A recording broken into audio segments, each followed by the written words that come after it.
Salam sang sejati. Sholawat bukan sekedar bacaan. Ia adalah lautan makna yang sangat mendalam.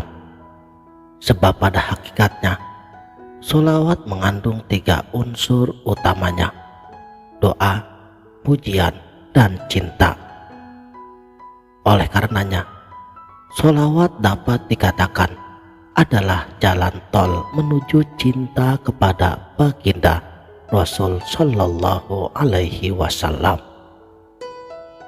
yang pada tingkatan tertingginya, jalan inilah yang akan membawa seseorang kepada peleburan diri secara totalitas pada eksistensinya, yaitu hakikat Muhammad atau Nur Muhammad Sallallahu Alaihi Wasallam. Jadi, sholawat adalah barokah yang selalu disandingkan dengan kedamaian.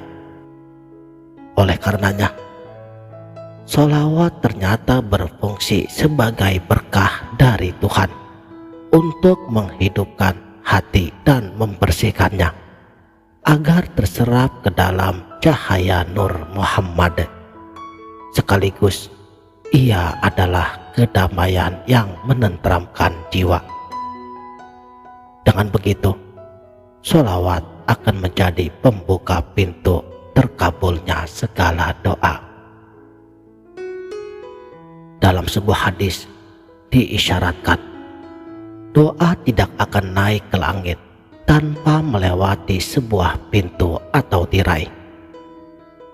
Jika doa disertai sholawat kepadaku, maka doa akan bisa melewati tirai itu dan masuklah doa itu ke langit. Dan jika tidak, doa itu akan dikembalikan kepada pemohonnya. Sholawat yang diamalkan oleh para sufi, terutama dalam tarekat, amat banyak macamnya. Imam Jazuli mengumpulkan sebagiannya dalam kitabnya yang terkenal, Dalail Khairat. Sebagian lafaz sholawat ini tidak dijumpai dalam hadis standar, sehingga sebagian fuqaha menyebutnya bid'ah.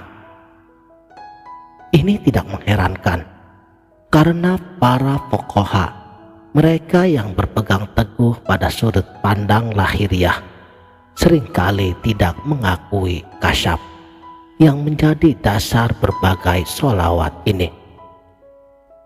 Karena sebagian sholawat sufi diperoleh dari ilham robbani, kasyaf robbani, atau dari mimpi yang benar.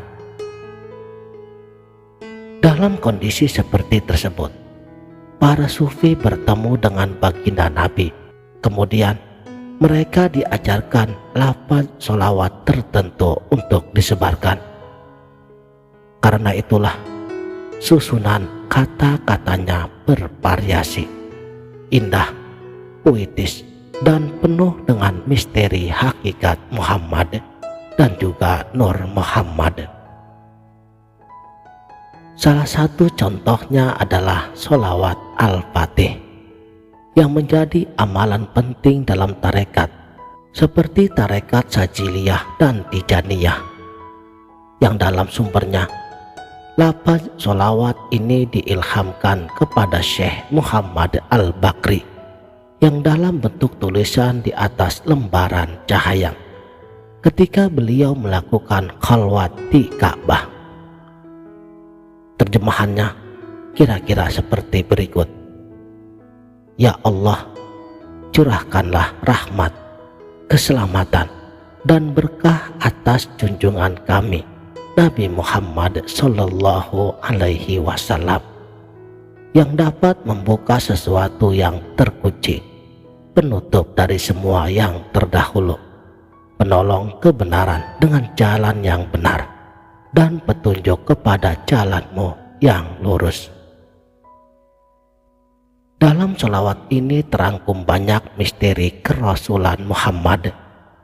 Bahkan sebagian sholawat lain lebih gamblang mengungkap fungsi hakikat kenabian, seperti Nabi sebagai cahaya zatnya, sholawat nur az-zati, pelapang rezeki, sholawat li tausil arzak, pemenuh hajat, sholawat munciyat, penghilang keruwetan hidup, sholawat nariyah, penyembuh penyakit, sholawat syifa. Bahkan ada juga sholawat rahasia yang hanya untuk penerimanya saja. Sholawat semacam ini biasanya berkaitan erat dengan makom atau kedudukan sang arif itu sendiri. Sholawat rahasia ini mengandung doa dan pujian yang mungkin mengerikan bagi orang awam dari perspektif manapun, dan terkadang mengandung pernyataan penyatuan hakikat ruh seseorang dengan ruh Muhammad.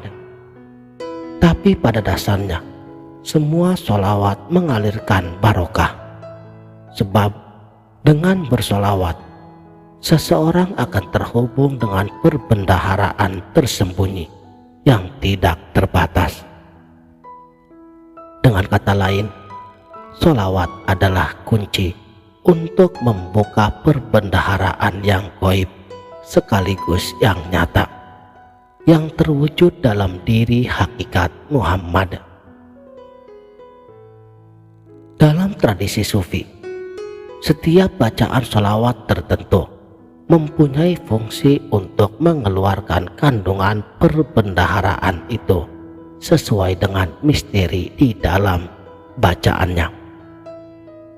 Misalnya, sholawat Al-Fatih diyakini dapat meleburkan dosa, meluaskan rezeki, mempertemukan dengan baginda Nabi dalam mimpi ataupun dalam keadaan terjaga, dan juga membebaskan diri daripada api neraka.